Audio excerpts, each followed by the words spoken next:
నాన్న, నేను కాస్త విశ్రాంతి తీసుకుంటానని చెప్పి మేఘన తన గదిలోకి నడిచింది. తలుపు వేసుకుని మంచం మీద కూర్చొని ఆ ఉంగరాన్ని బయటకు తీసి చూసింది. ఆ వజ్రం వెలుగులో ఆమెకు తన గతం భవిష్యత్తు రెండూ కనిపిస్తున్నాయి. గతం నుంచి విముక్తి లభించింది, కానీ భవిష్యత్తు ఓ కొత్త అపరిచితుడితో ముడిపడి ఉంది. ఆదిత్య ఒక అహంకార, లేక ప్రేమ కోసం తప్పించే ఒక మనోడా? తన జీవితం ఎటువైపు ప్రయాణించబోతోంది?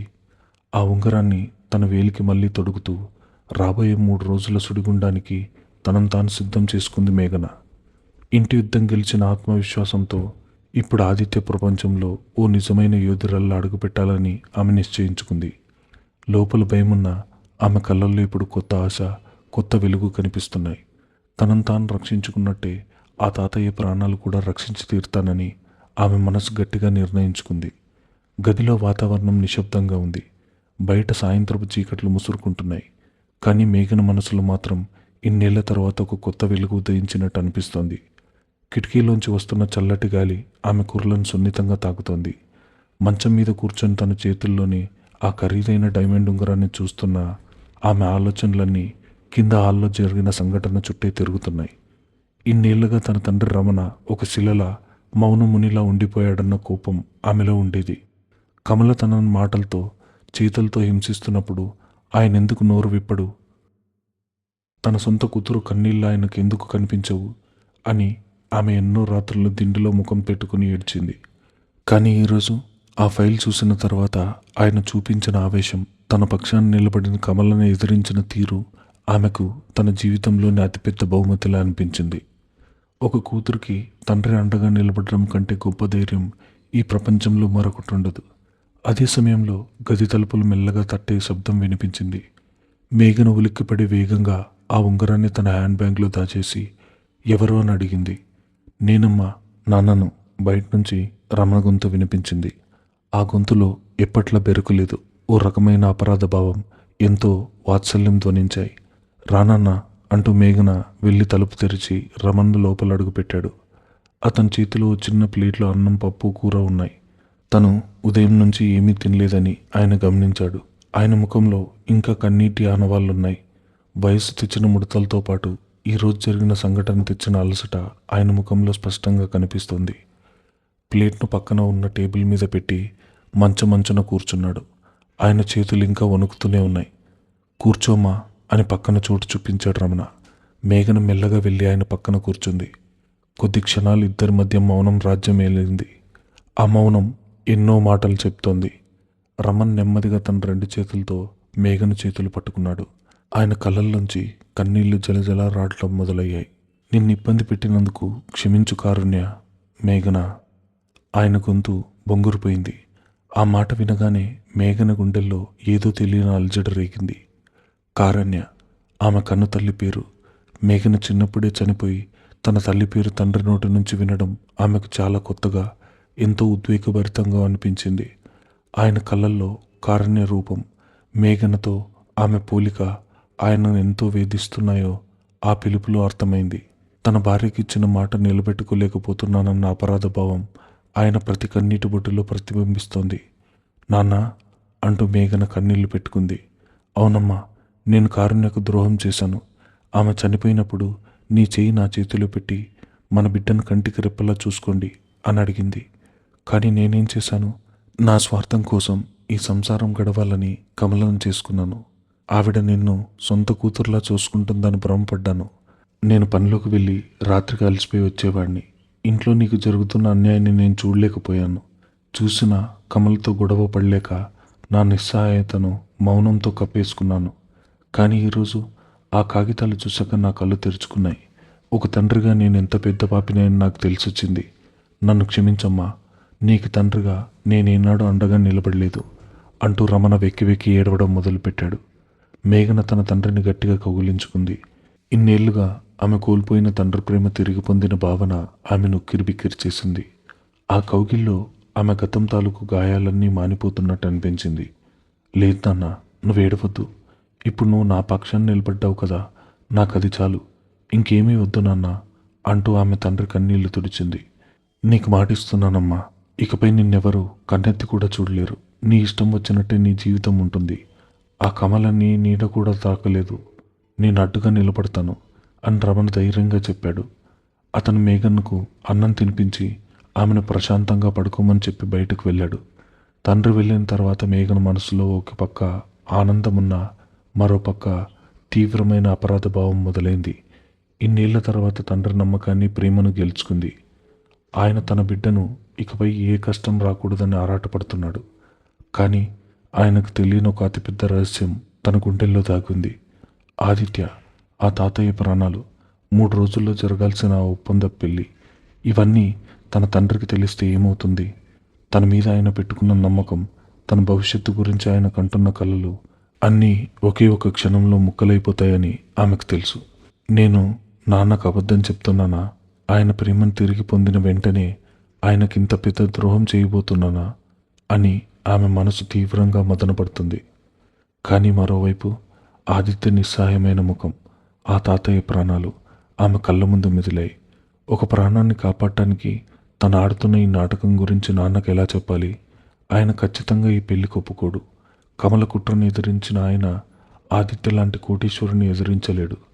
కానీ తన కూతుర్ని మాత్రం ఇలాంటి ఒప్పందపు బంధంలోకి పంపించాలని ఏ తండ్రి అంగీకరించడు. కాబట్టి ఈ నిజాన్ని ఆయనకు తెలియకుండానే దాచాలని మేఘన గట్టిగా నిశ్చయించుకుంది.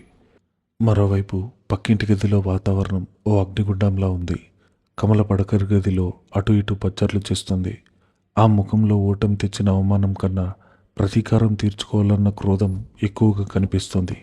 ఇన్నేళ్లుగా రమణ్ను తన గుప్పెట్లో పెట్టుకుని ఇంటిని తన చెప్పు చేతుల్లో నడిపించిన ఆమెకు ఈరోజు మేఘన ఎదురు తిరిగినే ఆ కాగితాలను ముఖం మీద కొట్టడం అనేది జీర్ణించుకోలేని విషయం. అంత ధైర్యం ఎలా వచ్చింది దానికి అని కమల పళ్ళు పటపట కొరుకుతోంది. 4 రోజులుగా నా మీద ఎంక్వైరీ చేయిస్తోందా? ఆ ఫైలు పట్టుకొచ్చి నా భర్త ముందే నన్ను దోషిగా నిలబెడుతుందా? ఈ కమలేంటో దానికి ఇంకా తెలీదు. మంచం మీద కూర్చుని నెయిల్ పాలిష్ వేసుకుంటున్న స్వాతి విసుగ్గా అంది. అబ్బా అమ్మా, నీ గోల ఆపుతావా? అది ఎలాగోలా డాక్యుమెంట్స్ తెచ్చి అడ్డంగా బుక్ చేసింది. నాన్న కూడా దానికే సపోర్ట్. ఇప్పుడు నువ్వు అరిచి ప్రయోజనం ఏముంది? ఈ ఇంట్లో నీ పవర్ పోయినట్టే. పవర్ పోయిందా? నాదా? కమల ఉగ్రరూపం దాల్చింది. ఆ రమణకు నేనేంటో తెలుసు. ఇన్నేళ్ళు నాతో కాపురం చేశాడు. ఏదో ఒక కూతురు మీద జాలితో 2 రోజులు నా మీద అరుస్తాడు. తర్వాత మళ్ళీ నా దారికే రావాల్సిందే. కానీ ఆ మేఘన, దాన్ని మాత్రం నేను వదిలిపెట్టాను. నా పరువు తీసినందుకు అది జీవితాంతం ఏడ్చేలా చేస్తాను. ఎలా చేస్తావు? ఇప్పుడు నాన్న దానికి ఫుల్ ప్రొటెక్షన్. స్వాతి పెదవి విరిచింది. కమల కళ్ళల్లో ఓ క్రూరమైన మెరుపు మెరిసింది. ఆమె వెంటనే తన ఫోన్ తీసుకుని ఒక నంబర్ డైల్ చేసింది. అదెవరో కాదు, నిన్న పెళ్లి చూపుల్లో అవమానించబడ్డ భాస్కర్ నంబర్. అతను ఆ ఊళ్ళో పెద్ద రౌడీ మరియు వ్యాపారి. డబ్బు, బలం రెండూ ఉన్నవాడు. నిన్నటి అవమానంతో అతను కూడా రగిలిపోతున్నాడని కమలకు తెలుసు. ఫోన్ రింగ్ అయి అవతల వైపు నుండి గంభీరమైన వాయిస్ వినిపించింది. ఏంటి కమల గారు, నిన్న మీ కూతురు చేసిన అవమానం చాలక మళ్ళీ కాల్ చేశారా? నా రేంజ్ ఏంటో తెలియకుండా నా ముఖం మీద ఉమ్మేసింది మీ కూతురు. భాస్కర్ కోపంగా అన్నాడు. భాస్కర్ గారు, మీ కోపం నాకు అర్థమైంది. దానికి అంత పొగరుందని నేను కూడా ఊహించలేదు. కానీ అది చేసిన పనికి నేను ప్రతీకారం తీర్చుకోవాలి. దానికి మీరు కూడా సహాయం చేయాలి. కమల్ నెమ్మదిగా వల విసిరింది. ఏం చేయాలి? దాన్ని నా కాళ్ళ దగ్గరకు తీసుకొస్తారా? భాస్కర్ వ్యంగ్యంగా అడిగాడు. ఖచ్చితంగా భాస్కర్ గారు. కానీ ఇప్పుడు మా ఇంట్లో నా భర్త దానికి అండగా ఉన్నాడు. దాన్ని ఇక్కడి నుంచి బయటకు లాగాలి. దానికి బాగా ఇష్టమైన లేదా భయపడే దాని ద్వారా దాన్ని లాగాలి. నాకు చిన్న సాయం కావాలి. రాత్రికి రాత్రి మీ వాళ్ళను పంపి దాన్ని బెదిరించండి. అది భయపడి ఇంట్లోంచి పారిపోయేలా నేను చేస్తాను. అప్పుడు దాన్ని మీరు తీసుకెళ్ళిపోవచ్చు. కమల తన క్రూరమైన ప్లాన్ వివరించింది. అవతల వైపు కొద్దిసేపు నిశ్శబ్దం. ఆ తర్వాత వికృతమైన నవ్వు వినిపించింది. సరే కమల గారు, మీకు ఈరోజు రాత్రే ఓ సర్ప్రైజ్ అందుతుంది. మీ కూతురు పొగరు ఎలా అనుగుతుందో మీరే చూస్తారు. ఫోన్ కట్ అయ్యాక కమల ముఖంలో ఓ వికృతమైన చిరునవ్వు విరిసింది. ఈరోజు నీ గెలుపు చూసుకుని మురిసిపోతున్నావు కదా మేఘన. రేపటి సూర్యోదయం నీకు నరకాన్ని చూపిస్తుంది అని మనసులో అనుకుంది. రాత్రి 11 గంటలు దాటింది. ఇల్లంతా నిశ్శబ్దంగా ఉంది. రమణ హాల్లో పడుకొని నిద్రపోయాడు. మేఘన తన గదిలో ఇంకా మెలకువగానే ఉంది. రేపు ఉదయం తన ఆదిత్య తాతయ్యను కలవడానికి హాస్పిటల్కు వెళ్ళాలి. ఆదిత్యతో ఎలా ప్రవర్తించాలి అక్కడ తాతయ్య ముందు ఏం మాట్లాడాలి అన్న ఆలోచనతో ఆమె బుర్ర వేడెక్కుతుంది. ఒక జీవితం, ఒక ప్రాణం తన చేతుల్లో ఉన్న భారం ఆమెను నిద్రపోనివ్వడం లేదు. సరిగ్గా 12 గంటల సమయం. తలుపు మీద చాలా భారీగా చప్పుడైంది. ఆ నిశ్శబ్దాన్ని, రాత్రిలో ఆ చప్పుడు ఇల్లంతా ప్రతిధ్వనించింది. మేఘన ఒక్కసారిగా ఉలిక్కిపడి లేచి కూర్చుంది. ఆమె గుండె వేగంగా కొట్టుకోవడం మొదలైంది. ఇంత రాత్రిపూట ఎవరొచ్చారో? హాల్లో పడుకున్న రమణ కూడా ఉలిక్కిపడి లేచాడు. లైట్ వేసి ఎవరది అంటూ తలుపు దగ్గరకు వెళ్ళాడు. పడగదిలో ఉన్న కమల, స్వాతి కూడా బయటకొచ్చారు. కమల ముఖంలో ఒక ఆనందం. భాస్కర్ మనుషులు వచ్చేశారు అన్న గర్వం స్పష్టంగా కనిపిస్తున్నాయి. మేఘన భయపడుతూ గదిలోంచి బయటకొచ్చి నాన్న వెనకాల నిలబడింది. ఎవరి టైంలో అంటూ రమణ మెల్లగా తలుపు తీశాడు. తలుపు తెరవగానే ఎదురుగా ఉన్న దృశ్యం చూసి రమణ ఒక్కసారిగా షాక్తో వెనక్కి తగ్గాడు. మేఘన కళ్ళు విప్పర్లాయి. ఆమెకు ఊపిరి ఆగినంత పనైంది. కమల ముఖం ఆశ్చర్యంతో తెల్లబడిపోయింది. ఎందుకంటే అక్కడున్నది భాస్కర్ మనుషులు కాదు. తలుపు బయట చీకట్లో ఓ ఖరీదైన బ్లాక్ బెంజ్ కార్ ఆగుంది. కారు ముందు 2 సెక్యూరిటీ గార్డులు నిలబడున్నారు. వారి మధ్యలో 6 అడుగుల ఎత్తుతో ఓ కఠినమైన వ్యాపారవేత్త లుక్లో ఖరీదైన బ్లాక్ సూట్ వేసుకుని కళ్ళల్లో ఒక రక్షమైన తీక్షణతతో నిలబడున్నాడు ఆదిత్య. అతని పక్కనే అతని అసిస్టెంట్ కార్తిక్ ఓ పెద్ద బ్యాగ్ పట్టుకుని నిలబడున్నాడు. గాలికి ఆదిత్య హెయిర్ కొద్దిగా కదులుతుంది. అతను ఇంటి లోపల ఒక అడుగు వేశాడు. ఆ ఒక్కడుగుతో ఆ చిన్న ఇంట్లో ఒక విపరీతమైన ఆధిపత్యం, గంభీరత ఆవరించాయి. రమణ భయంగా, ఎవరు బాబు మీరు? ఇంత రాత్రిపూట మా ఇంటికి వచ్చారు అని అడిగాడు. రమణకు ఆదిత్య ఎవరో, ఎంత పెద్ద కోటీశ్వరుడో తెలీదు. కానీ అతని సెటప్ చూస్తుంటే ఎవరో పెద్ద స్థాయి వ్యక్తి అని అర్థమైంది. ఆదిత్య చూపులు రమణను దాటి నేరుగా మేఘన మీద వాలాయి. ఆ చూపుల్లో ఏదో చెప్పలేని రహస్యం, తీవ్రత ఉన్నాయి. మేఘన కాళ్ళు వణుకుతున్నాయి. ఇతను ఈ టైంలో ఎందుకు వచ్చాడు? నేనంతా దాచేయాలనుకుంటే నేరుగా ఇంటికి వచ్చేసి అంతా బయట పెడుతున్నాడే అని భయంతో వణికిపోయింది.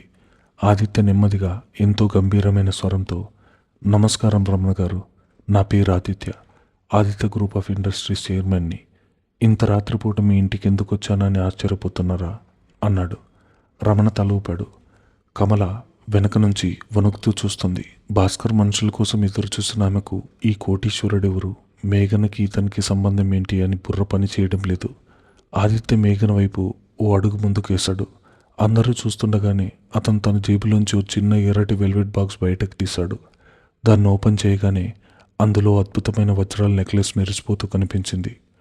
ఈరోజు ఉదయం మీరు నా దగ్గర వదిలేసి వచ్చిన మీ వస్తువును తిరిగి ఇవ్వడానికి వచ్చాను, నా కాబోయే భార్యకి అంటూ ఆదిత్య నేరుగా మేఘన కళ్ళలోకి చూస్తూ అన్నాడు. ఆ ఒక్క మాటతో ఆ ఇంట్లో బాంబు పేలినట్టయింది. రమణ గుండె ఆగిపోయినంత పనింది. కాబోయే భార్య ఏంటి బాబు, ఏం మాట్లాడుతున్నావు నువ్వు అని ఆయన ఆశ్చర్యంగా, భయంగా అరిచాడు. కమలకైతే నోటెంబడి మాట రాలేదు. నిన్న పెళ్లి చూపులు క్యాన్సిల్ చేసుకున్న తన సవతి కూతురు ఈరోజు ఒక కోటీశ్వరుడు కాబోయే భార్య ఎలా అయింది? అది కూడా తను భాస్కర్కు ప్లాన్ చేసిన రాత్రే ఇలా జరగడం ఏంటి? మేఘన పూర్తిగా స్తంభించిపోయింది. ఆదిత్య కావాలనే తనను ఇరకాటంలో పెడుతున్నాడా, లేక తన ఇంటి పరిస్థితిని గమనించి తనను కాపాడడానికి వచ్చాడా? ఆ రాత్రి ఆ ఇంటి గడప మీద నిలబడిన ఆదిత్య రాక మేఘన జీవితంలో, ఆ ఇంటి వాతావరణంలో ఊహించని ఒక అతిపెద్ద తుఫానుకు నాంది పలికింది. అర్ధరాత్రి 12 గంటల సమయంలో ఆ చిన్న మధ్యతరగతి ఇంట్లో ఆదిత్య అడుగు పెట్టడం ఒక విస్ఫోటనం లాంటిది. రమణ ముఖంలో నెత్తురు చుక్కలేదు. ఆయనకేం జరుగుతుందో అర్థం కాలేదు. బాబు, ఏంటిదంతా? మీరు ఆదిత్య గ్రూప్ చైర్మన్ అని చెప్తున్నారు. నా కూతురు మీకు కాబోయే భార్య అనడం ఏంటి? అసలు మీ ఇద్దరికీ పరిచయం ఎలా జరిగింది? నా కూతురు నాకేమీ చెప్పలేదే అని తడబడుతూ అడిగాడు రమణ. మేఘన గుండె వేగంగా కొట్టుకుంటోంది. ఆదిత్యది ఇప్పుడేం చెప్తాడు? తన మధ్య ఉన్నది కేవలం ఒక ఒప్పందం అని నాన్నకు తెలిసిపోతే ఆయన తట్టుకోలేడు. ఆయన కళ్ళు తిరిగి కింద పడిపోయినా ఆశ్చర్యం లేదు. ఆమె భయంతో ఆదిత్య వైపు చూసింది. ఆదిత్య ఆమె కళ్ళల్లోకి ఆందోళనగా గమనించాడు. అతని పెదవులపై ఓ చిన్న మృదువైన చిరునవ్వు విరిసింది. ఆ నవ్వులో మేఘనకు ఒక భరోసా కనిపించింది. భయపడకు, నేను చూసుకుంటానని చెప్తున్నట్టుగా. ఆదిత్య నెమ్మదిగా రమణ వైపు తిరిగి ఎంతో గౌరవంగా చేతులు జోడించారు. రమణ గారు, దయచేసి కంగారు పడకండి. మీ కూతురు మీకేమీ చెప్పకపోవడానికి కారణం భయం. అవును, నేను కోటీశ్వరుని కావచ్చు, కానీ మీ అమ్మాయి మనసు గెలుచుకోవడానికి నేను చాలా కష్టపడి వచ్చాను. మేఘన నాకు మా ఆఫీస్ ప్రాజెక్ట్ పని మీద పరిచయం అయింది. ఆమె నిజాయితీ, ఆమె ధైర్యం నన్ను ఆకర్షించాయి. నేను ఆమెను ఇష్టపడ్డాను. నేను ఆమె వెంటపడ్డాను. కానీ తను మాత్రం తన కుటుంబం ఏమనుకుంటుందో, తన తండ్రి పరువు ఏమవుతుందో అని వెనకడుగు వేసింది. నిన్ననే నేను ఆమెకు ప్రపోజ్ చేసి బలవంతంగా ఈ ఉంగరాన్ని, నెక్లెస్ను ఇచ్చాను. కానీ తను వాటిని వద్దని చెప్పి భయంతో నా దగ్గరే వదిలేసి వచ్చింది. అందుకే నేరుగా మీ దగ్గరకు వచ్చి మీ పద్ధతిలో మీ కూతుర్ని అడుగుదామని ఇలా వచ్చాను. సమయం కాని సమయంలో వచ్చినందుకు నన్ను క్షమించండి అని ఎంతో అద్భుతంగా ఏ తండ్రైనా నమ్మేలా ఓ అందమైన అబద్ధాన్ని అల్లాడు ఆదిత్య. ఆ మాటలు వింటుంటే మేఘన ఆశ్చర్యంతో పాటు ఓ తెలియని ఉపశమనం కలిగింది. ఆదిత్య తనను రక్షించడానికి ఎంతటి కట్టుకథలైనా అల్లేందుకు సిద్ధమయ్యాడని ఆమెకు అర్థమైంది. రమణ కళ్ళల్లో ఆనంద బాష్పాలు రాలాయి. తన కూతుర్ని అర్థం చేసుకుని ఆమెను ప్రాణంగా ప్రేమించే ఓ గొప్ప వ్యక్తి ఆమె జీవితంలోకి వచ్చాడని ఆయన నమ్మాడు. బాబు, మీలాంటి గొప్పవారు నా ఇంటికి రావడం నా అదృష్టం. నా కూతురు చాలా కష్టాలు పడింది బాబు. ఆమెను మీరు మారాన్లా చూసుకుంటారని నాకు నమ్మకం కలిగింది అంటూ ఆదిత్య చేతులు పట్టుకుని కన్నీళ్లు పెట్టుకున్నాడు రమణ. కానీ ఆ వెనక నిలబడిన కమల లోపల అగ్నిపర్వతం బద్దలవుతుంది. ఆమెకు అసలు నోట్లో మాట రావడం లేదు. నిన్నటిదాకా ఒక అనాథలా ఉన్న మేఘన ఈరోజు ఆదిత్య లాంటి కోటీశ్వరుడికి పెళ్లి చేసుకోబోతుందా? ఆమె కళ్ళు ఈర్ష్యతో మండిపోతున్నాయి. ఎలాగైనా ఈ పెళ్లి చెడగొట్టాలి. ఈ ఆదిత్యకు మేఘన క్యారెక్టర్ మీద అనుమానం వచ్చేలా చేయాలని ఆమె దుర్బుద్ధి ఆలోచించింది. అదేంటి ఆదిత్య గారు, నిన్న ఉదయమే మేఘనకు సంబంధం చూసాం. ఆ పెళ్లి కొడుకు కూడా తను అవమానించి వచ్చింది. పైగా రాత్రంతా తన ఇంటికి రాలేదు. ఎక్కడుందో కూడా మాకు చెప్పలేదు. అలాంటి అమ్మాయిని మీరు ఎలా నమ్మి అంటూ కమల విషం చిమ్మబోయింది. ఆదిత్య కళ్ళు ఒక్కసారిగా ఎర్రబడ్డాయి. అతని చూపుల్లో ఉన్న తీక్షణతకు కమల నిలువున దహించేలా ఉంది. అతను నెమ్మదిగా కమల వైపు అడుగు వేశాడు. కమల గారు, ఆదిత్య గొంతు ఒక సింహగర్జన లాంటి హెచ్చరిక ఉంది. మేఘన రాత్రంతా ఎక్కడో ఉందో మీకు తెలియకపోవచ్చు. కానీ నాకు తెలుసు. తను నా ఇంట్లోనే, నా కళ్ళెదుటే ఉంది. తన ఆత్మగౌరవాన్ని కాపాడుకోవడానికి మీరు తెచ్చిన ముసలి సంబంధాన్ని కాదని నేరుగా నా దగ్గరకు వచ్చింది. మీ ఆటలు, మీ కుట్రలు అన్నీ నాకు తెలుసు. భాస్కర్ లాంటి ఒక క్రిమినల్కు మేఘన్ నమ్మేయాలని మీరు చేసిన డీల్ గురించి నా దగ్గర ఆధారాలు కూడా ఉన్నాయి. మీకు ఎంత ధైర్యం ఉంటే నా కాబోయే భార్య మీద నా ముందే నిందలు వేస్తారు. కమలముఖం భయంతో పాలిపోయింది. ఆ కోటీశ్వరుడికి తన రహస్యాలన్నీ ఎలా తెలిసాయో మాకు అర్థం కాలేదు. రమణ ఆశ్చర్యంతో, కోపంతో ఊగిపోతున్నాడు. సరిగ్గా అదే సమయంలో బయట రోడ్డు మీద 2 జీపులు ఆగాయి. అందులోంచి భాస్కర్ మరియు అతని 10 మంది రౌడీలు దిగారు. కమల ఫోన్ చేసి మనుషుల్ని బెదిరించమని చెప్పడంతో వాళ్ళొచ్చారు. వాళ్ళ చేతుల్లో కర్రలు, రాడ్లు ఉన్నాయి. వాళ్ళు గేట్ తీసుకుని లోపలికి రావడానికి ప్రయత్నించారు.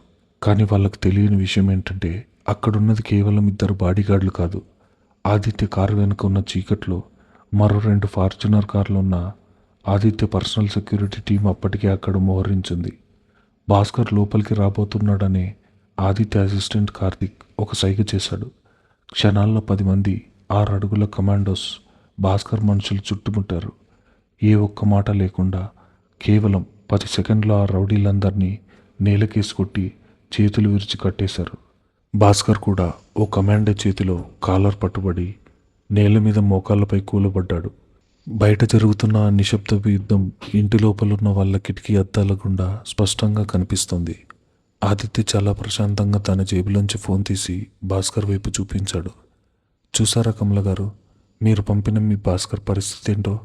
నా కాబోయే భార్య మీద ఈగ వాలిన, ఆ ఈగను పుట్టించిన చెట్టును కూడా నేను కూల్చేస్తాను. ఇది కేవలం హెచ్చరిక మాత్రమే. రేపు ఉదయం కల్లా ఈ భాస్కర్ గాడు సిటీలో కనిపించడు. వాడి మీద ఉన్న పాత కేసులన్నీ రీఓపెన్ అవుతాయి. ఇక మీ వంతు. నేను తలుచుకుంటే మిమ్మల్ని కూడా జైలుకి పంపగలను. కానీ నా మేఘన తండ్రికి కష్టం కలగకూడదనే ఉద్దేశంతో మిమ్మల్ని వదిలేస్తున్నాను. రమణకు ఇప్పుడు అంతా అర్థమైంది. తన భార్య కమల ఎంత దుర్మార్గరాలో, మేఘన్ని ఇంటి నుంచి బయటకు పంపించడానికి ఆమె ఎంత నీచాన్ని కొడిగట్టిందో తెలుసుకుని ఆమె అసహ్యంతో రగిలిపోతున్నాడు. నేరుగా వెళ్ళి కమల చెంప పగిలేలా ఒకటి లాగి పెట్టి కొట్టాడు రమణ. ఛీ, నీ బతుకు చెడా. నా ఇంట్లోనే ఉంటూ నా కూతురి మీద రౌడీలకు పంపుతావా? ఈ క్షణమే నా ఇల్లు వదిలి వెళ్ళిపో. నువ్వు నీ కూతురు స్వాతి ఇద్దరు నా కళ్ళ ముందు కనిపించకూడదు. నా కూతురు పెళ్లి ఎంత ఘనంగా జరుగుతుందో చూసి మీరు కుళ్ళి కుళ్ళి ఏడవాలి. గెటౌట్ అని అరిచాడు.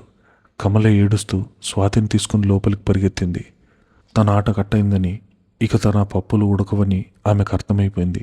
ఆదిత్య నెమ్మదిగా రమణ దగ్గరకు వచ్చి ఆయన భుజం తట్టాడు. రమణ గారు, ప్రశాంతంగా ఉండండి.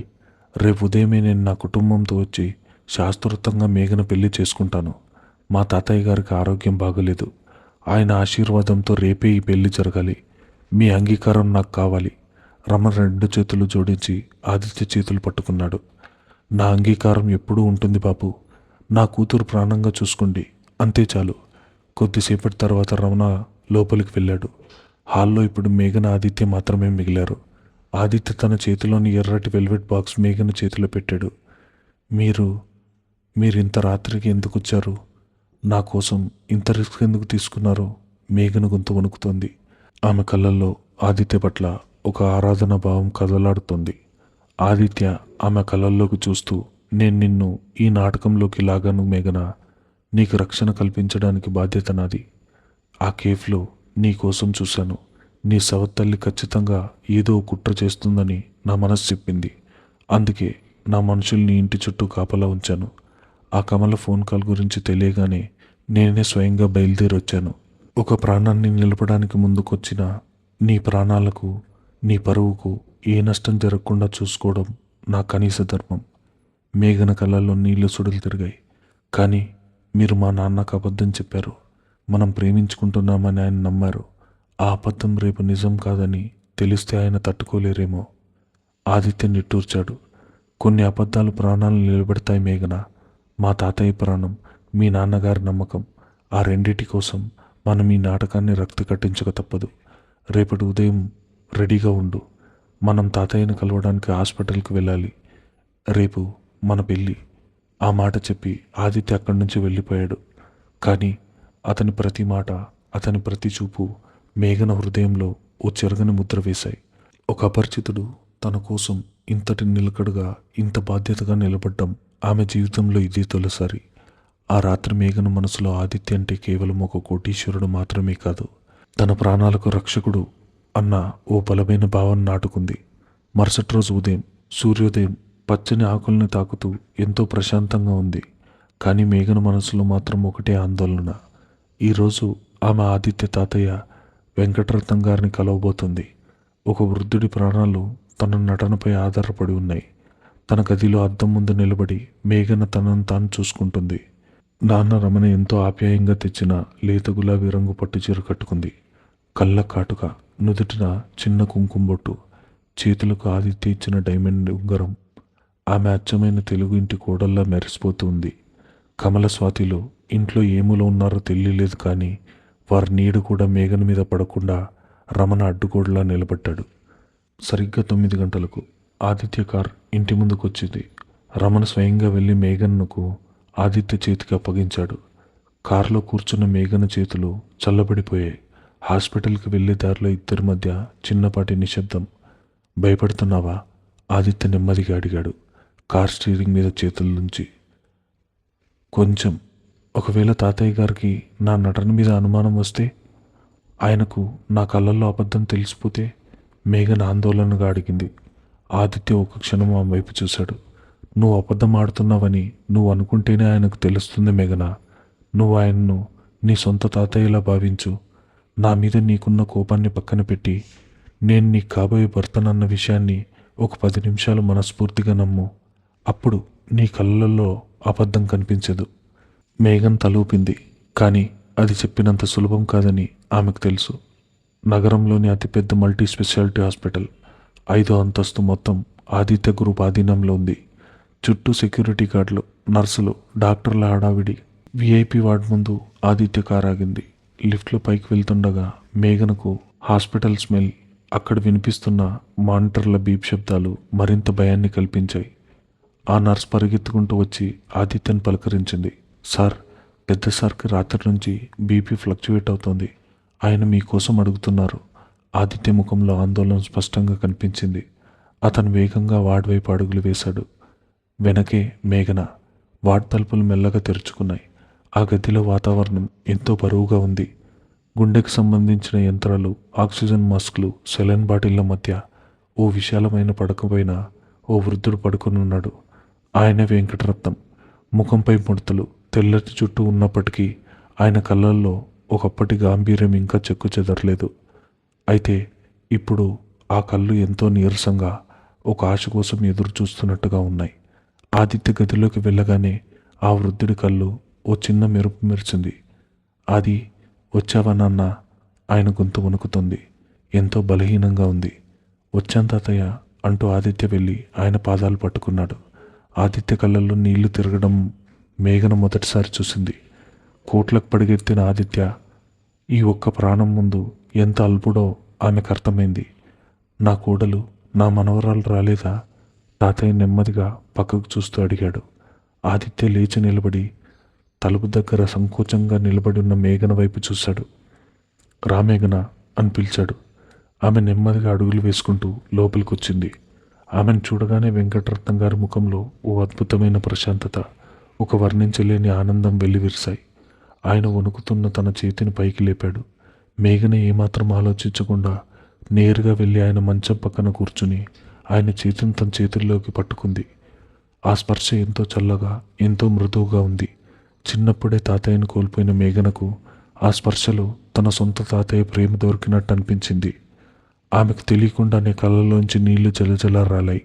ఎంత బాగున్నావమ్మా, మా ఆదిగాడికి తగిన జోడి. దేవుడా నా ప్రార్థన ఆలకించాడు. తాతయ్య గొంతులో ఆనందం పొంగి పొర్లుతుంది. ఆయన తన చేతుల్లో మేఘన కన్నీళ్లు తుడిచాడు. ఏడవకమ్మా, నాకేం కాలేదు. నా మనవడికి నువ్వు దొరికావు.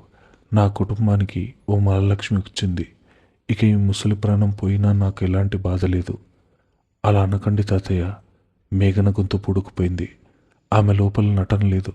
కేవలం ఓ నిజమైన భావోద్వేగం మాత్రమే ఉంది. మీరు తొందరగా కోలుకుంటారు. మీరు లేకపోతే మా ఆదిత్య ఏమైపోతారు? ఆయనకు మీరే కదా ప్రపంచం. మేమిద్దరం కలిసి జీవితాంతం సంతోషంగా ఉండాలంటే మీ ఆశీర్వాదం మాకెప్పటికీ కావాలి. ఆ మాటలు వింటూనే ఆదిత్య ఉలిక్కిపడ్డాడు. మేఘన కళ్ళల్లో ఆ మాటల్లో ఎక్కడా అబద్ధం కనిపించలేదు. ఆమె నిజంగానే ఆ కుటుంబంలో ఒకరిగా మారిపోయి తన బాధను పంచుకుంటున్నట్టుగా అనిపించింది. మేఘన్ నోటి నుండి మా ఆదిత్య అన్న పదం వినగానే ఆదిత్య హృదయంలో ఏదో తెలియని ఓ తీయని అలజడి రేగింది. తాతయ్య నవ్వి, చూసావా ఆది, నీ భార్య నా మీద ఎంత ప్రేమ చూపిస్తుందో. నువ్వు అదృష్టవంతుడిరా. ఇక నాకు ఒకటే కోరిక మిగిలింది. నా కల్లారా మీ పెళ్లి చూడాలి. ఆ తర్వాత నన్ను ఆపరేషన్ థియేటర్లోకి తీసుకెళ్ళండి. అప్పటి వరకు నేను మృత్యువునైనా ఆపుంచుతాను. ఆ మాటలకు గదిలో ఉన్న డాక్టర్లు కల్పించుకున్నారు. చీఫ్ కార్డియాలజిస్ట్ ఆదిత్య దగ్గరకు వచ్చి నెమ్మదిగా అన్నాడు, సార్, ఆయన కండిషన్ చాలా క్రిటికల్గా ఉంది. మనం ఇంకో 48 గంటల గురించి వెయిట్ చేయలేం. పెళ్ళేదైనా ఉంటే ఈ 24 గంటల్లోనే జరగాలి. లేకపోతే పరిస్థితి చేజారిపోతుంది. ఆదిత్య తలూపాడు. అతను మేఘన వైపు చూశాడు.